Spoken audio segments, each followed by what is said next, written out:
Good morning. आज हम लोग यूज ऑफ ट्रिग्नोमेट्री है ना, या त्रिकोणमिति का अनुप्रयोग जो है उपयोग हम लोग कैसे करते हैं, इसमें आप लोग का एक टॉपिक है हाइट एंड डिस्टेंस, ऊंचाई तथा दूरी। देखिए ऊंचाई दूरी में ये बहुत मज़ेदार चीज़ है। जैसे कोई एरोप्लेन एक आकाश में उड़ रही है या कोई पतंग उड़ रही है, उसका हमको हाइट अगर मालूम करना हो तो कोई ज़रूरी नहीं कि उस पतंग के पास से जाके हमको दूरी को मापना। हम लोग ट्रिग्नोमेट्रिक्स का यूज़ करके किसी भी ऐसे चीज़ का ऊंचाई आसानी से हम बता सकते हैं। कोई बिल्डिंग अगर है, उसमें स्टेचू है, उसका हाइट बता सकते हैं। कोई मीनार अगर है, ठीक है, उसका भी हाइट बता सकते हैं। तो इसमें दो चीज़ का जानना बहुत ज़रूरी है, ठीक है।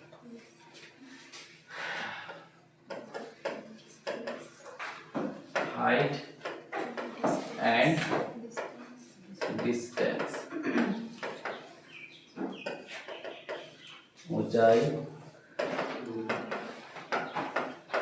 तथा दूरी। इसमें पहला है, जैसे आप नीचे हैं, ठीक है, और एक क्या है, आकाश में एक पतंग उड़ रही है, ठीक है। तो सपोज दैट हम यहाँ पे एक पतंग का सिंबल बना देते हैं, ठीक है, समझ में आ गया। अब इससे हम लोग यहाँ से इसको देखना चाहेंगे, तो मेरा सिर से ऊपर है कि नीचे में? ऊपर में। तो कोई भी चीज आपका सिर से ऊपर हो, ठीक है, ऊपर वाली चीज को अगर आप लोग देखेंगे, ये आईज है सपोज दैट, अगर हम देखेंगे, ठीक है, तो नीचे से ऊपर को अगर देखते हैं तो उसको जो कोण बनता है उसको हम लोग कहते हैं उन्नयन कोण, एंगल ऑफ एलिवेशन। क्या है? Angle of elevation. क्या बताएं कि नीचे से कोई भी चीज को ऊपर में अगर देखेंगे, देखिए जैसे इस चीज को हम देख रहे हैं, ठीक है, तो इसको हम लोग क्या कहते हैं? दृष्टि रेखा, लाइन ऑफ साइट, ठीक है। ये जो है, जो आपका आई से सीधे निकलता है हॉरिजॉन्टल लेवल, इसको बोलते हैं क्षैतिज, ठीक है, लेवल स्तर। क्या है? इसको बोलते हैं क्षैतिज स्तर, यानी हॉरिजॉन्टल लेवल है, क्लियर। इसके बीच में जो आपका एंगल बनता है, ठीक है, तो इसका एंगल जो बना, इस एंगल को क्या कहते हैं बेटा? उन्नयन कोण। समझ में आया आप लोग सबको? इस उन्नयन कोण को कहते हैं एंगल ऑफ एलिवेशन, क्लियर। तो एंगल ऑफ एलिवेशन का हेल्प से हम आसानी से इस पतंग का हाइट को हम लोग बोल सकते हैं। क्या बताएं आप लोग को कि जब नीचे से कोई भी चीज को ऊपर देखे, नीचे से अप से ऊपर वाले या कोई भी चीज की तुलना करें नीचे से ऊपर, तो कौन कौन बनेगा? एंगल ऑफ एलिवेशन, उन्नयन कोण। क्या बनेगा? उन्नयन कोण बनेगा। अब छत के ऊपर चढ़े हुए, अब नीचे देख रहे हैं, तो ऐसे ना झांकिएगा।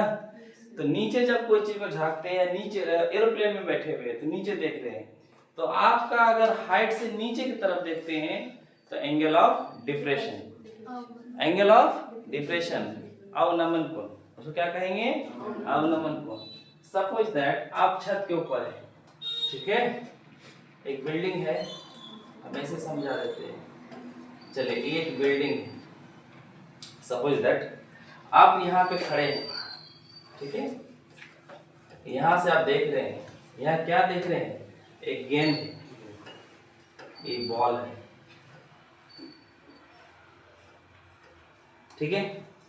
बॉल को आप ऊपर से देखना चाह रहे हैं, तो जब देखिएगा तो आपका जो आईज का जो हॉरिजॉन्टल लेवल होता है सीधा जगह से ऐसे जाना चाहिए था, लेकिन आप देख रहे हैं नीचे, तो ये क्या हो गया? क्षैतिज रेखा हो गई, आप इस चीज को जो देख रहे हैं, ठीक है, बॉल को ना देख रहे हैं आप, तो इस रेखा और इसके बीच में जो एंगल बनेगा ये थीटा, यही है बेटा अवनमन कोण। क्या कहते हैं? अवनमन कोण। ठीक है, कोई doubt? Angle of depression. Clear?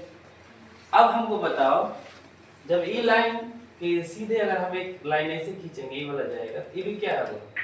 इसका और इसका क्या होगा? पैरेलल होगा। जब दो लाइन पैरेलल होता है तो ये वाला एंगल और ये वाला एंगल क्या होगा? बराबर होगा। इसका मतलब ये भी क्या होगा? थीटा होगा। तो आप समझ गए उन्नयन कोण क्या होता है, अवनमन कोण क्या होता है, सबको मालूम? कोई डाउट किसी को? कोई डाउट नहीं। ये दो चीज को याद रखिए। इस चैप्टर का ऐसा कोई मैथ नहीं है जो आप लोग से नहीं मिलेगा। बहुत आसानी से आपको खुद अच्छा फील होगा कि हम कितना आसानी से ट्रिग्नोमेट्री का यूज से, है ना, बड़े बड़े बिल्डिंग का, और जैसे कुतुब मीनार है, ठीक है, उस ऊपर में चढ़ के हाइट मापना इम्पॉसिबल, मतलब टाइम लगेगा, बहुत परेशानी है। लेकिन आप उसको ट्रिग्नोमेट्री यूज करके 1 सेकंड में आप उसको बता सकते हैं क्या हाइट है, बस एंगल उसको मालूम करना है। ठीक है, तो आप देखिए हम आगे देखते हैं। जैसे आपका 9.1 में एक्सरसाइज है, ठीक है, इसमें ध्यान से पढ़िए क्या देखिए। सर्कस का एक कलाकार, जानते हैं ना, जो कलाकार होता है कला दिखाता है, एक 20 मीटर लंबी डोर पर चढ़ रहा है। इस फिगर भी दिया है, डोरी है, ठीक है, तो डोरी में चढ़ता। देखिए इस तरह का भी सर्कस पहले होता खूब था, रस्सी में तो चलता था लोग। तो भूमि पर सीधे लगे खंबे के शिखर से बंधा हुआ है। ये क्या है बेटा? पोल है, खंबा है। ये क्या है? खंबा है, नहीं ये भी लिख दो, ये क्या है? खंबा है। क्लियर? फिगर दिया, इसलिए फिगर बनाने की जरूरत हमको नहीं पड़ती। आगे पढ़ो। यदि भूमि स्तर के साथ डोर द्वारा बनाया गया कोण 30 डिग्री हो, ठीक है, तो खंबे की ऊंचाई ज्ञात कीजिए। ठीक है, यहाँ पे एक चीज और बोला है कि जो अच्छी तरह से तनी हुई है, अगर ये जो ढीला रहेगा तो डोरी का लेंथ सही दे पाएगा कभी? अरे ऊंचा नीचा रहेगा तो सही से नाप मिलेगा? बिल्कुल टाइट रहेगा तभी ना नाप सही ले सकता है। तो इसका डोरी जो है बिल्कुल टाइट है, दिख भी रहा है, तो उसका लंबाई जो लेंथ है 20 है। तो आपसे पूछ रहा है कि खंबे की ऊंचाई ज्ञात कीजिए। देखिए हाई स्टेप में डोरी बंधा हुआ है, तो डोरी अगर हमको मालूम है कितना बंधा हुआ तो हम खंबे का हाइट बोल सकते हैं। तो कैसे बोल सकते हैं? यहाँ जो देखो, यहां से ऊपर गया तो ये एंगल क्या हो गया? एंगल ऑफ एलिवेशन, उन्नयन कोण, और ये आपका हाइट है। तो मान लीजिए कि let the height of pole is x। तुम लोग मान लो, माना कि क्या लिखेंगे? माना कि खंभे की ऊंचाई क्या मानेंगे? h meter. क्लियर? जब इसको हम h मान ले बेटा, तो आप लोग बताइए हमको कौन सा साइड का यूज करेंगे तो हम आसानी से निकल सकते हैं। तो यहाँ पे ये क्या है? हाइपोटेन्यूस है, कर्व है, और ये क्या है? लंब है। तो यहाँ पे आप देखिए, यहाँ इसका तो जरूरत नहीं है, हमको ये चाहिए, और यहाँ पे वैल्यू दिया हुआ है। तो कौन सा ऐसा फॉर्मूला है ट्रिग्नोमेट्रिक्स का जिसमें लंब और कर्व का यूज होता है? कौन सा फॉर्मूला? किसका? किस रेशियो को जानते हैं? p/h किसका होता है? साइन का होता है। तो यहाँ पे थीटा का वैल्यू आपको ऑलरेडी मिल चुका है 30 डिग्री। तो इन ट्रायंगल तुम लोग लिखे क्या? इन ट्रायंगल या त्रिभुज ABC में, ABC में क्या दिख रहा है आपको? इन ट्रायंगल ABC लिखेगा। तो ABC में हमको दिख रहा है कि साइन 30 डिग्री, या पहले साइन थीटा बोल सकते हैं कि साइन थीटा इक्वल टू क्या होगा? बोलो, p/h। तो साइन थीटा कितना है? 30 है, तो 30 बैठा दिए। p कितना है? एच है और कर्व तुम्हारा क्या है 20 मीटर। तो देखिए यहाँ कंफ्यूज हो जाएगा बच्चा, एच एच हो जाएगा, तो इसीलिए यहाँ पे ऐसा कर दिए पी मतलब यहाँ तुम्हारा ए बी और कर्व तुम्हारा ए सी। तो यहाँ कोई डाउट वाली बात नहीं है, ए बी को हम एच मान चुके हैं। एच की मान है हाइट है इसलिए एच फॉर हाइट। यहाँ पे ए सी का वैल्यू कितना है 20 मीटर। आप लोग पढ़ चुके हैं साइन 30 का वैल्यू कैसे सिखाए थे, 1/2 एक फिंगर से कि देखो 0 डिग्री 30 डिग्री, इधर कितना फिंगर है 1 है, रूट अंडर 1/2 तो 1/2 यानी हाफ। हाफ हो गया यहाँ h/20 मीटर। तो क्रॉस मल्टीप्लाई करो या इससे काटो 10 तो h इक्वल टू कितना हो गया 10 मीटर। देखिए 10 मीटर है, चेक कर लीजिए। तो हम लोग बहुत आसानी से इस टाइप से है ना इस पोल का हाइट बता सकते हैं, कितना है 10 मीटर हो गया। अब नेक्स्ट क्वेश्चन देखते हैं, ठीक है। इसका जो नेक्स्ट क्वेश्चन है क्या है, देखो ये थोड़ा सा क्वेश्चन घुमाया है, अच्छा समझो। ये एग्जाम में पूछा भी गया बहुत बार। इस क्वेश्चन को झारखंड बोर्ड में बहुत बार आया है, पूछा गया। क्या लिखा है, आंधी आने से एक पेड़ टूट जाता है, पेड़ टूट जाता है। इसका फिगर बन गया तो मैथ बन गया, इसका फिगर बनाने सीखो मेरे पास। आंधी आने से एक पेड़ टूट जाता है, टूटा हुआ भाग इस तरह मुड़ जाता है कि पेड़ का शिखर जमीन को छूने लगता है। इसके साथ 30 डिग्री का कोण बनता है। तो पेड़ के पद बिंदु की दूरी जहां एक पेड़ के शिखर जमीन को छूता है 8 मीटर है। तो पेड़ की ऊंचाई ज्ञात कीजिए।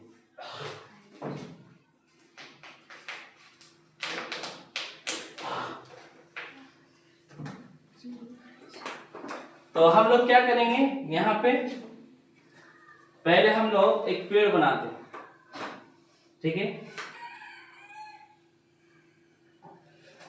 ये पेड़ है, आंधी आया तो टूटा। अगर मान ले कि यहाँ टूटेगा तो जमीन में कभी सटेगा, कब सटेगा, जब बराबर बीचों बीच टूटेगा तभी ना जमीन में सटेगा जी। तो ये मान ले कि यहाँ टूटा, तो टूट के कहाँ आया, नीचे। ये हमें फॉल्स दिखा रहा है कि टूट के यहाँ आ चुका है। तो ये दूरी जो है देखिए समझ में आ रहा है, इसको सीधा करेंगे तो पेड़ है, यही पेड़ क्या हुआ टूट के नीचे गया है। तो यहाँ पे तुमको समझना है क्या क्या कहा, सुन लो अच्छे से। उस शिखर को छूने लगता है, शिखर यहाँ जमीन को छुआ, इसको ना शिखर बोलते हैं। यहाँ से यहाँ आया टूट के यहाँ गिरा, इसके साथ 30 डिग्री का कोण बनता है। कितना डिग्री का 30 डिग्री। यहाँ तक कोई डाउट किसी को? पेड़ के पद बिंदु की दूरी, पेड़ यहाँ है और ये पद बिंदु है, ये वाला दूरी कितना हो गया 8 मीटर दे दिया, ठीक है ना। तो पेड़ की ऊंचाई ज्ञात कीजिए, ठीक है। तो पेड़ का हाइट क्या होगा आपसे मालूम है, पेड़ तो पेड़ का हाइट कौन सा है मालूम है, इस चीज को और इस चीज को अगर हम लोग देखेंगे तभी ना उसका हाइट होगा, नहीं। तो यहाँ पे एक चीज समझो, मान लेते हैं कि ए है, बी है, सी है। पेड़ का हाइट क्या है बताओ तो, कौन बताएगा जल्दी से। जो पेड़ की ऊंचाई होगा पूरा क्या ऊंचाई होगा, कौन सा? अरे बाबू इसको हम सीधा करेंगे तो यहाँ आएगा, तो यहाँ से लेके यहाँ तक पूरा ना पेड़ की ऊंचाई है। तो ए बी और ए सी मिल के ना पेड़ पूरा बना है।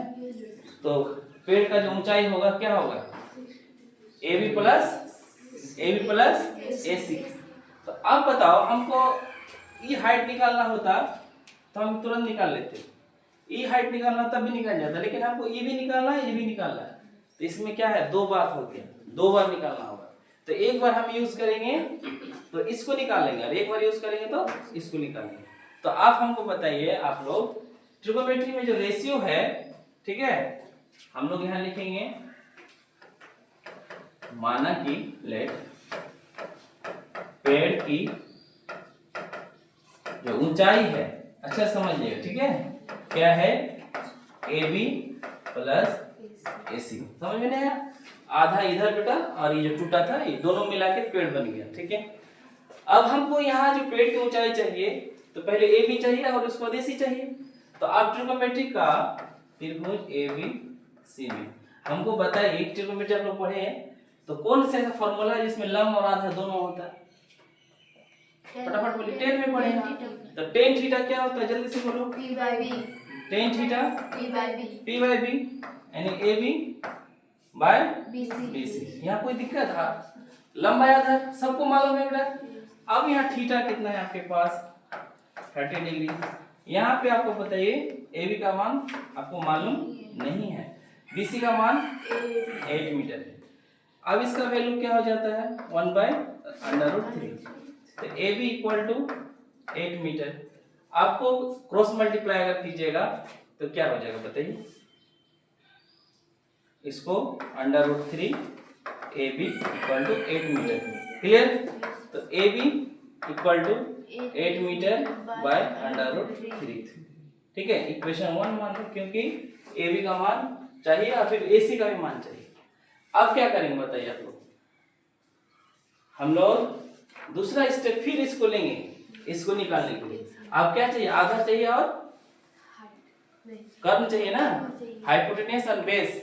तो कौन सा त्रिभुज बनाता है? अगेन तुम लोग लिखना पुनः त्रिभुज ABC में तुम लोग क्या लिखेगा? Again in triangle ABC। बताइए कॉस थीटा ले लेंगे। कॉस्ट में क्या होता है? B by H। B by H। B कितना है?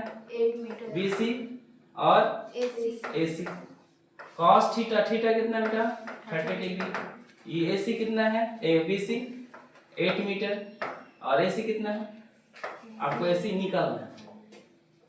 कॉस 30 का मान √3/2 8 meter by AC।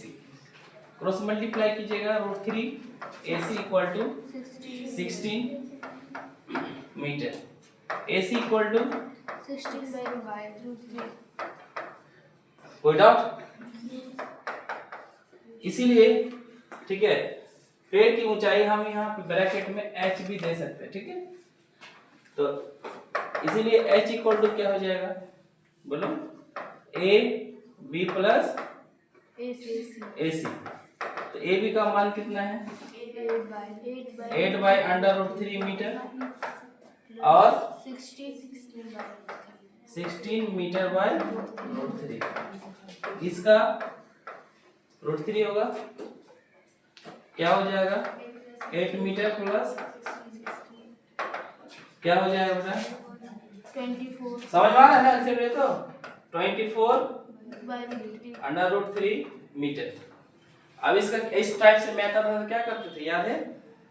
Rationalise conjugate परिमेयकरण करते हैं ना। तो परिमेयकरण कीजिएगा तो क्या होगा बेटा?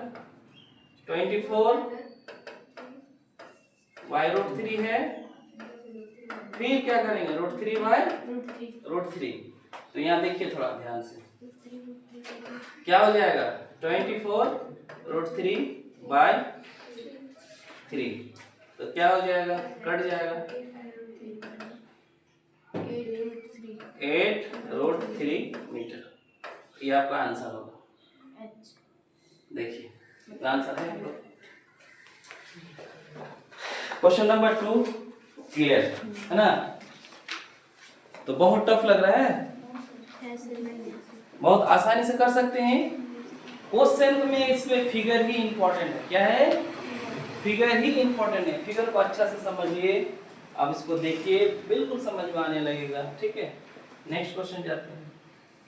देखिए क्वेश्चन बहुत ही बड़ा है, इस टाइप से अक्सर क्वेश्चन एग्जाम में नहीं पूछा जाता है। इतना बड़ा क्वेश्चन ही कहाँ से दे। लेकिन देखिए, एक ठेकेदार बच्चों को खेलने के लिए एक पार्क में 2 फिसलन पट्टी लगाना चाहती है ना? 5 वर्ष से कम उम्र के बच्चों के लिए वह एक ऐसी फिसलन लगाना चाहती है जिसका शिखर 1.5 मीटर ऊंचाई हो और भूमि के साथ 30 डिग्री का कोण पर झुका हुआ हो, जबकि इससे अधिक उम्र के बच्चों के लिए 3 मीटर हाइट पर एक अधिक ढाल की फिसलन पट्टी लगाना चाहती है जिसका एंगल कितना हो 60 डिग्री हो। तो प्रत्येक स्थिति में फिसलन पट्टी की लंबाई ज्ञात कीजिए। तो बहुत इजी है, देखिए आप लोग खूब खेले हैं ना पिक्चर, नहीं करते स्लाइडिंग नहीं करते आप लोग। देखिए ई मान लिए कि 5 से कम के लिए कर लेते हैं, नहीं 5 वर्ष से ये कम, ठीक है। इसमें जो है इसका नाम दे देते ए बी सी। तो इसमें फिसलन हो रहा है, ठीक है, दिखा देते हैं। इसमें वो स्लाइडिंग करता है बच्चा, ठीक है। तो इससे जो एंगल बन रहा है कितना बन रहा है, देखो 30 डिग्री। कोई डाउट है इसमें? और इसका हाइट कितना है 1.5 मीटर। तो आपसे पूछ रहा है कि कितना लंबी है, ठीक है। तो पहला है तो इसको हम L1 दे देते हैं, ठीक है। फिर एक फिसलन पट्टी है जिसका हाइट क्या है 3 फीट। तो हाइट होगा, देखो बड़ा बच्चा के लिए थोड़ा सीधा जाता है कि स्पीड से जाए, तो इसका एंगल कितना होगा 60 डिग्री। और ये जो है थोड़ा सा ऐसे दिखा सकते हैं, ये फिसलन के लिए आप ड्राइंग टाइप का जितना अच्छा से रिप्रेजेंट कर सकते हैं इसको भी। ये है आपका 3 मीटर, ये 5 से ज्यादा वाली एज के लिए है, नहीं समझे, ये अधिक एज वाले के लिए है। इसका नाम दे देते पी क्यू, ठीक है। इसका जो लेंथ है लंबाई ई मांगा आपको, तो इसको हम L2 मान लेंगे। तो आप लोग क्या दिक्कत है, अलग अलग करके नहीं निकल सकते। देखिए थीटा दिया हुआ है, हाइट दिया है, तो हम लोग माना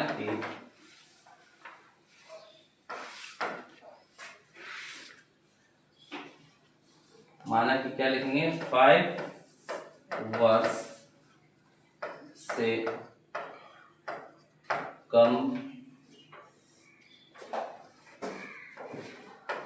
उम्र की फिसलन पट्टी की ऊंचाई लंबाई L1 तथा इससे नहीं अधिक उम्र की लंबाई कितना होगा L2। नहीं मतलब कम जो छोटा वाला फिसलन पट्टी है उसका लंबाई क्या मान लिए, इसको हम लोग L1 मान लिया और ज्यादा वाले को L2 मान लिया। इसमें कोई डाउट? अब आपको बताइए त्रिभुज ABC में कौन बताएगा, जल्दी से बताओ क्या लेंगे, बता सकते हैं ना आप लोग जी। देखिए आपको ये चाहिए, ये हाइट दिया हुआ है और H दिया हुआ है, कर्व दिया हुआ है। तो आप क्या लीजिएगा, साइन लीजिएगा ना, साइन थीटा इक्वल टू लंबाई कर्व। तो साइन थीटा, साइन कितना है 30 डिग्री। यहाँ पे अगर लिखना चाहते हैं ना तो P/H भी कर दीजिए, साइन 30 डिग्री।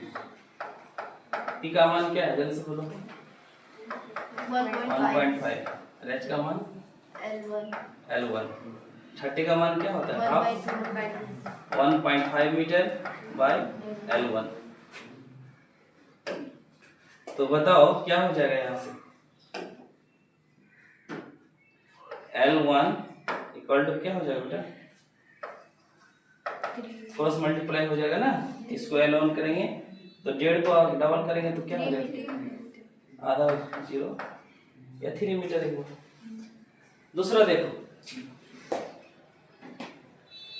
नाउ, अब दूसरा फिसलन पट्टी क्या है, ट्रायंगल PQ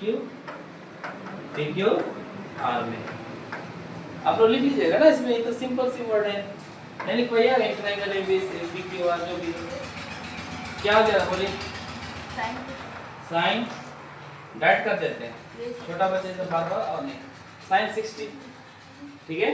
तो क्या हो जाएगा लंबाई कर्ल, तो लंब कितना है 3 मीटर, कर्ल क्या है L2, 60 का मान √3/2, 3 मीटर बाय L2, तो यहाँ पे √3 L2 बराबर 6 मीटर, तो L2 इक्वल टू क्या हो गया बेटा 6 मीटर √3, इसको भी कर लेते हैं हम लोग पहले कर नहीं, तो क्या हो गया 6√3/3 मीटर, तो क्या हो जाएगा 2√3।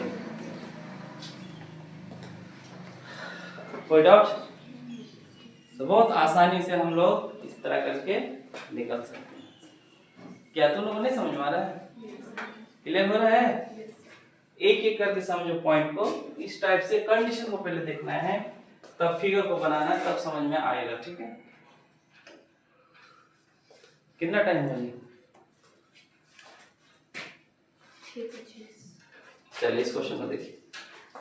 भूमि के एक बिंदु से, जो मीनार के पद बिंदु से, क्या बोल रहा है, भूमि के एक बिंदु से, देखो ये जमीन है, हम कहीं एक पॉइंट ले लिए सपोज दैट, ठीक है, बिंदु से मीनार के पद बिंदु से 30 मीटर की दूरी पर है।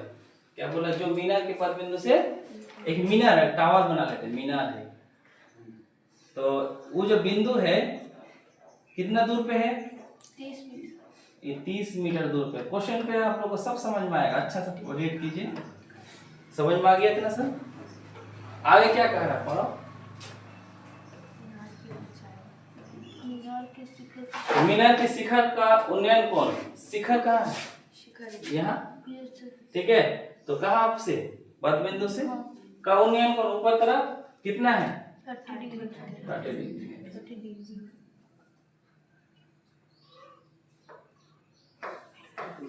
किसी में फिगर दिया हुआ नहीं रहेगा, वो बनाना, ठीक है।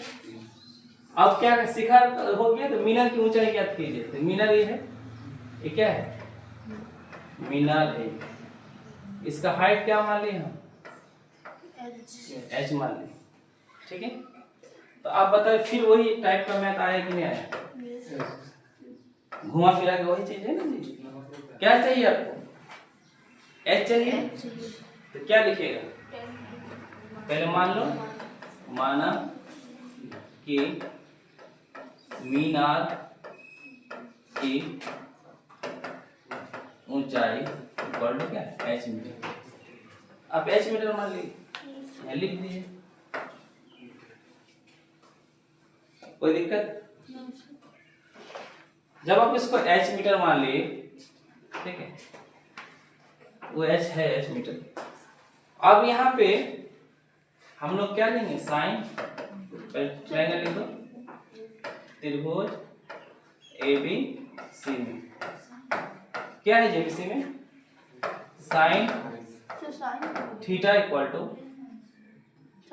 यहाँ 10 लेने से फायदा होगा, नहीं 10 ले लो बेटा, tan theta equal to p by b, तो tan कितना है बोलो 30 डिग्री, p कितना है h है, b कितना है 30 मीटर, 30 इसका क्या है √3 h by 30 meter, cross multiply कीजिए, √3 h 30 meter, h equal to 30 by √3, ठीक है। तो यहाँ क्या हो जाएगा, h इक्वल टू 30 √3 को हम लोग क्या सिखाए थे, परिमेयकरण कर लो, वही ना बार बार कर रहे हैं, √3 की एंट्री करेंगे तो क्या 3 ना होगा जी, ये कटेगा, तो क्या बन गया बेटा 10√3 मीटर, ये आपका क्या इजी नहीं लग रहा है, बहुत टफ तो नहीं है। अब इसमें एग्जाम में आएगा तो कितना नंबर के लिए पूछेगा, 5 मार्क्स, पहले तो 6 नंबर पूछता था, अब आपको 5 नंबर पूछेगा एक क्वेश्चन है इससे, तो बहुत इंपॉर्टेंट टॉपिक है, आपको आसानी से नंबर भी आप उठा सकते हैं, ठीक है। नेक्स्ट क्वेश्चन देखिए, भूमि से 60 मीटर की ऊंचाई पर एक पतंग उड़ रही है, भूमि से 60 मीटर ऊंचाई पे एक पतंग उड़ रही है, हम एग्जांपल बता रहे थे ना पतंग के बारे में, एक भूमि है, भूमि से एक पतंग हम अभी बता रहे थे ऐसे करके, एक पतंग जो है उड़ रही है, कितना मीटर ऊंचाई पे? 60 मीटर। ये 60 मीटर है, इसका हाइट दे दिया, ठीक है। क्या कहा आगे पढ़ो, पतंग में लगी डोरी को अस्थायी रूप से भूमि के एक बिंदु से बांध दिया गया। मान लिया पतंग उड़ेगा तो तीसरा से रहेगा, यहाँ पे इसको बांध दिया गया। तो भूमि के साथ डोरी का झुकाव जो है, आपका भूमि क्या है, ये ना भूमि है नहीं, तो भूमि के साथ जो झुकाव है डोरी का वो कितना है? 60 डिग्री। 60 डिग्री। तो यहाँ मानकर कि डोरी में कोई ढीला नहीं है, पहले ही बता रहे थे कि ढीला रहेगा तो लंबाई आपको गड़बड़ हो जाएगा। तो डोरी की लंबाई क्या है, ठीक है, इसका L1 डोरी यही ना है खींचा हुआ ऐसे करके पतंग का, तो फिर इसका नाम कुछ दे दो ABC। तो आप लोग क्या नहीं बना पाइएगा जी, आपको क्या चाहिए, साइन का फॉर्मूला लगाइएगा तो लंबाई कम आ जाएगा। तो ये आप लोग का होमवर्क है, ठीक है, इसको कल कंप्लीट बना के दिखाइएगा, हमको फिगर बना दी, नेक्स्ट आगे कोशिश कीजिएगा, ठीक है। तो फिर हम लोग अगला वीडियो में पार्ट 2 यानी आपका क्वेश्चन नंबर 6 से स्टार्ट करेंगे, ठीक है। Thank you.